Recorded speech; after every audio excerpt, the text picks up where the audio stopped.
उपवासाच्या दिवशी ना साबुदाणा खाऊन खाऊन कंटाळा आला असेल ना, तर कधीतरी ना ह्या असे भगरीचे धिरडे बनवून पहा, जे खायला खरंच खूप छान लागतात आणि बनवायची पद्धतही खूप सोपी आहे.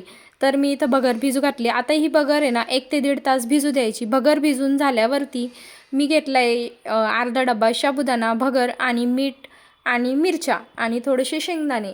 हे सगळे ना आपल्याला एकत्र मिक्सरमध्ये व्यवस्थित काढून घ्यायचे आहे. मिक्सरमधून एकदम बारीक करायचं आहे. असं आपण जसा मसाला काढतो ना तसंच ते बारीक करायचं आणि त्याच्यामध्ये व्यवस्थित पाणी टाकून छान असं बॅटर तयार करून घ्यायचं आहे. तुम्ही याच्यापेक्षा पातळंसुद्धा करू शकतात.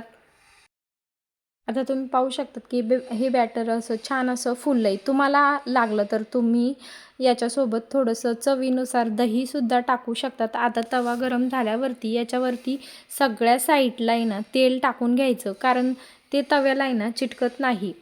आणि चमच्यानं ते बॅटर असं व्यवस्थित टाकून सगळ्या साईडला गोल गोल करून व्यवस्थित फिरवून घ्यायचं आणि पुन्हा साईडला तेल टाकायचं, कारण ते खाली चिटकत नाही. जर आपण तेल टाकलं नाही ना तर ते खाली तसंच चिटकून राहतं. त्याच्यामुळं सगळ्या साईडला तेल व्यवस्थित टाकून घ्यायचं.